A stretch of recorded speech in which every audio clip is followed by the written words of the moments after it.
ओम श्री गणेशाय नमः। जय Shri Radhe Krishna. Gaudy true channel में आप सभी का स्वागत है। आज यानी 26 मई 2024 को ज्येष्ठ महीने का पहला संकष्टी चतुर्थी का व्रत है। विघ्नहर्ता गणेश जी की पूजा आराधना करने से सभी प्रकार के विघ्न समाप्त हो जाते हैं। संकष्टी चतुर्थी व्रत करने वाले जातक को गणेश जी की विधि विधान से पूजा अर्चना करके चंद्रदेव को अर्घ्य प्रदान करना चाहिए। ज्येष्ठ कृष्ण चतुर्थी का व्रत सौभाग्य प्रदायिनी है।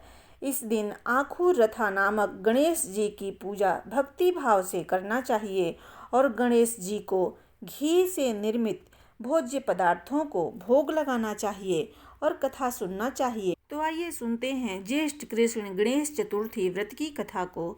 पार्वती जी ने पूछा कि हे पुत्र, ज्येष्ठ मास की चतुर्थी का किस प्रकार पूजन करना चाहिए? इस महीने के गणेश जी का क्या नाम है? भोजन के रूप में कौन सा पदार्थ ग्रहण करना चाहिए? इसकी विधि का आप संक्षेप में वर्णन कीजिए। गणेश जी ने कहा, हे माता, ज्येष्ठ कृष्ण चतुर्थी सौभाग्य एवं पति प्रदायिनी है। इस दिन आखुर रथा नामक गणेश जी की पूजा भक्ति पूर्वक करनी चाहिए। इस दिन घी निर्मित भोज्य पदार्थ अर्थात हलवा, लड्डू, पूड़ी आदि बनाकर गणेश जी को अर्पित करें। ब्राह्मण भोजन के पश्चात स्वयं भोजन करें। हे पार्वती माता, इससे संबंधित मैं पूर्वकालीन इतिहास का वर्णन कर रहा हूँ। गणेश पूजन और व्रत की विधि जो पुराण में वर्णित है उसे सुनिए। सतयुग में 100 यज्ञ करने वाले एक पृथु नामक राजा हुए। उनके राज्यांतर्गत दयादेव नामक एक ब्राह्मण रहते थे। वेदों में निष्णात उनके 4 पुत्र थे। पिता ने अपने पुत्रों का विवाह गृह सूत्र के वैदिक विधान से कर दिया। उन चारों बहुओं में बड़ी बहू अपनी सास से कहने लगी, हे सासू जी, मैं बचपन से ही संकट नाशक गणेश चतुर्थी का व्रत करती आई हूँ। मैंने पितृगृह में भी इस शुभदायक व्रत को किया है। अतः हे कल्याणी, आप मुझे यहाँ व्रतानुष्ठान करने की अनुमति प्रदान करें। पुत्र वधू की बात सुनकर उसके ससुर ने कहा, हे बहू, तुम सभी बहुओं में श्रेष्ठ और बड़ी हो। तुम्हें किसी प्रकार का कष्ट नहीं है और न तो तुम भिक्षुणी हो। ऐसी स्थिति में तुम किस लिए इस व्रत को करना चाहती हो? हे सौभाग्यवती, अभी तुम्हारा समय उपभोग करने का है। ये गणेश जी कौन हैं? फिर तुम्हें करना ही क्या है? कुछ समय के पश्चात बड़ी बहू गर्भिणी हो गई। 10 माह के बाद उसने सुंदर बालक का प्रसव किया। उसकी सास बराबर बहू को व्रत करने का निषेध करने लगी और व्रत छोड़ने के लिए बहू को बाध्य करने लगी।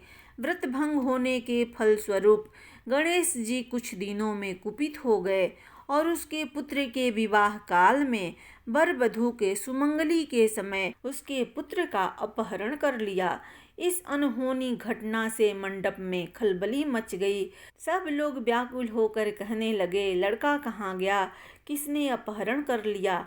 बारातियों द्वारा ऐसा समाचार पाकर उसकी माता अपने ससुर दयादेव से रो रो कर कहने लगी, हे ससुर जी, आपने मेरे गणेश चतुर्थी व्रत को छुड़वा दिया है, जिसके परिणाम स्वरूप ही मेरा पुत्र विलुप्त हो गया है।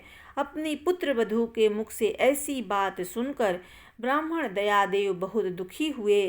साथ ही पुत्र वधू भी दुखित हुई। पति के लिए दुखित पुत्र वधू प्रति मास संकट नाशक गणेश चतुर्थी का व्रत करने लगी। एक समय की बात है कि एक वेदज्ञ और दुर्बल ब्राह्मण भिक्षाटन के लिए इस मधुर भाषणी के घर आया। ब्राह्मण ने कहा कि हे बेटी, मुझे भिक्षा स्वरूप इतना भोजन दो कि मेरी क्षुधा शांत हो जाए।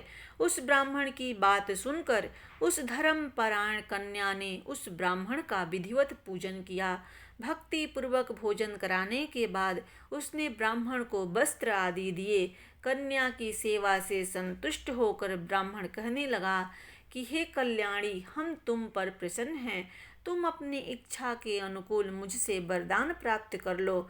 मैं ब्राह्मण वेशधारी गणेश हूँ और तुम्हारी प्रीति के कारण आया हूँ। ब्राह्मण की बात सुनकर कन्या हाथ जोड़कर निवेदन करने लगी, हे विघ्नेश्वर, यदि आप प्रसन्न हैं तो मुझे मेरे पति के दर्शन करा दीजिए। कन्या की बात सुनकर गणेश जी ने उससे कहा कि हे सुंदर विचार वाली, जो तुम चाहती हो वही होगा, तुम्हारा पति शीघ्र ही आवेगा।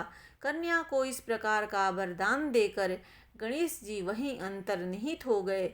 उसी समय की बात है कि सोम शर्मा नामक ब्राह्मण एक वन में से उस द्विज बालक को नगर में लाए। अपने पौत्र को देखकर दयादेव नामक ब्राह्मण बहुत प्रसन्न हुए। बालक की माता के हर्ष की तो सीमा ही न रही, साथ ही संपूर्ण नगरवासी भी प्रमोदित हुए। बालक की माता ने पुत्र को छाती से लगा लिया और कहने लगी कि गणेश जी के प्रसाद से ही मैंने खोए हुए पुत्र को प्राप्त किया है। उसे नए वस्त्राभूषणों से अलंकृत किया। दयादेव तो बारंबार सोम शर्मा को प्रणाम करने लगे कि हे द्विजराज, आपकी कृपा से मैंने खोए हुए पुत्र को प्राप्त किया है। खोया हुआ बालक घर में आ गया। सोम शर्मा को सुस्वादु भोजन कराकर धोती दुपट्टा से विभूषित करके गोदान किया। फिर से मंडप का निर्माण करके विधि पूर्वक वैवाहिक कार्य संपन्न किया। इससे सभी पुरवासी प्रसन्न हुए। वह भाग्यशालिनी कन्या अपने पति को पाकर धन्य हो उठी। ज्येष्ठ मास के कृष्ण पक्ष की चतुर्थी मनुष्यों के मनोरथ को पूर्ण करती है। इस दिन नर नारियों को एक दंत गणेश की पूजा करनी चाहिए। हे देवी, पूर्व कथित रीति से भक्ति पूर्वक जो व्यक्ति इस व्रत एवं पूजन को करेंगे, उनकी संपूर्ण इच्छाएं पूरी होगी। श्री कृष्ण जी कहते हैं, हे राजन युधिष्ठिर, भगवान गणेश जी के व्रत का ऐसा ही महात्म्य है। हे महाराज, अपने शत्रुओं के विनाशार्थ आप भी इस व्रत को अवश्य कीजिए।